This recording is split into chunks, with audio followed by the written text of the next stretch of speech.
सिंध की तारीख पर बातचीत के सिलसिले में मैं रुख सिंधी आप दोस्तों, साथियों, भाइयों और बहनों से मुखातब हूँ। आप सबको मेरी तरफ से सलाम।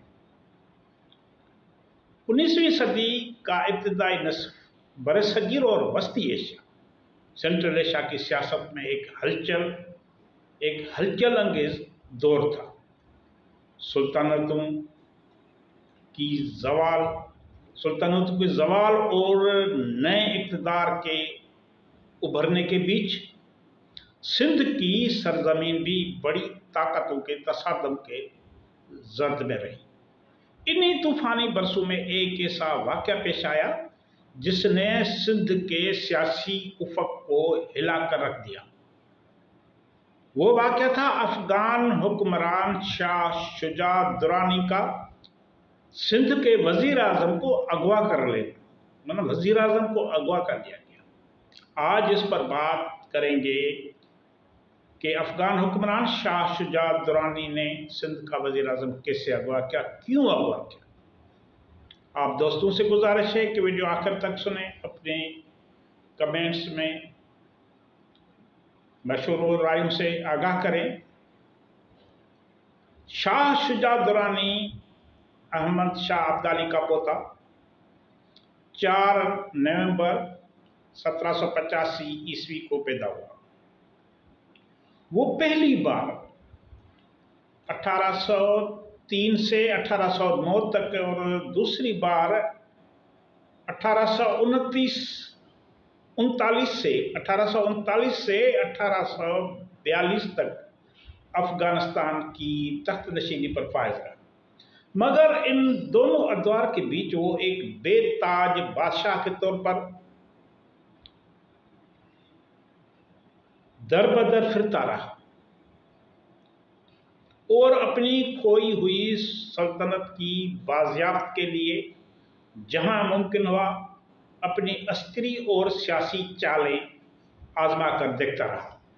सिंध खुसूसन सिंध का तिजारती शहर शिकारपुर उसके नज़र में हमेशा एक पुरकशिश हदफ रहा।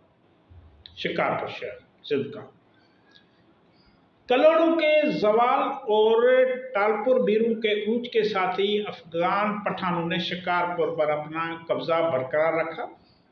ये शिकारपुर शहर उस दौर में खित्ते की मईशत का संगम था, बहुत बड़ा शाहूकार शहर था। ना इस खित्ते का, पूरे खित्ते का, इंडिया, अफगानिस्तान, मौजूदा सिंध, माना मौजूदा पाकिस्तान, ईरान, इसके मईशत का संगम था। बहुत बड़ा व्यापार होता था, जहां से तिजारती काफिले, शिकारपुर से तिजारती काफिले वस्ती एशिया तक रसाई रखते थे।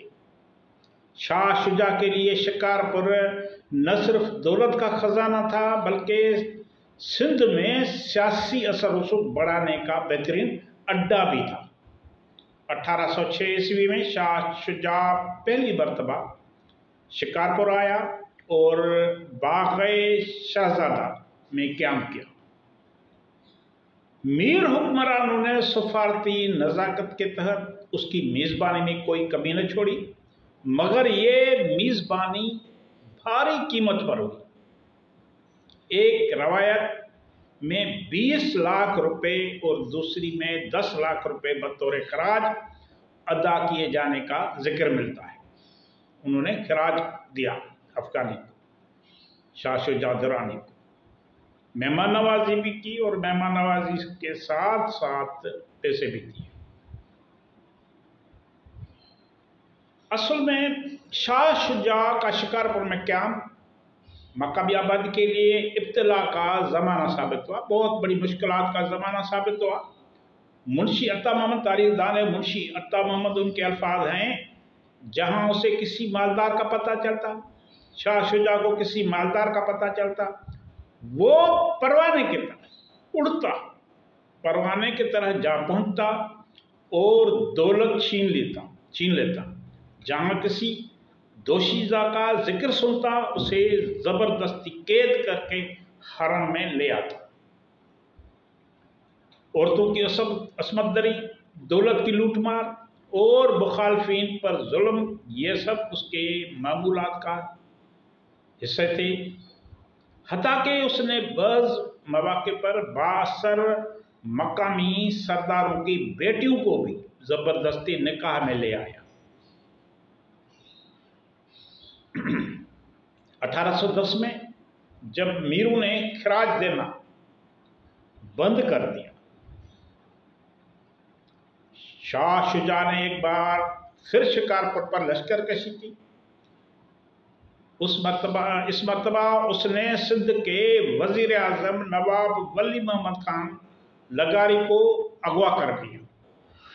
ये एकदम महज अस्करी नहीं था, बल्कि एक वाज़ेह सियासी पैगाम भी था कि अफगान ताकत अभी खिते में असरअंदाज हो सकती है। उन्होंने अपनी ताकत का मुजाहरा किया, वजीर आजम को अगवा कर दिया। मीरू के लिए, जो टालपुर सिंध के हुक्मरान थे, उनके लिए यह सूरत हाल नाकाबिले बर्दाश्त थी। मुज़ाकरात का दरवाज़ा खोला गया और भारी तोहाइफ के साथ 20 लाख रुपए बतौर भत्ता अदा करने पर वजीर आजम की रिहाई मुमकिन हुई। शाह शुजा उसके बाद काबिल वापस लौट गया, मगर सिंध के हुक्मरानों पर अपनी अस्करी और नफ्सियाती बर्तरी का तासुर छोड़ गया। अगले कई बरसों तक शाह शुजा कभी बराह रास्ता और कभी बिलवास्ता सिंध की सियासत में मुदाखलत करता रहा। उसके हमले, खिराज की तलब और लूटमार ने सिंध के अमन व अमान और मईशत को बार बार तहवर बाला किया।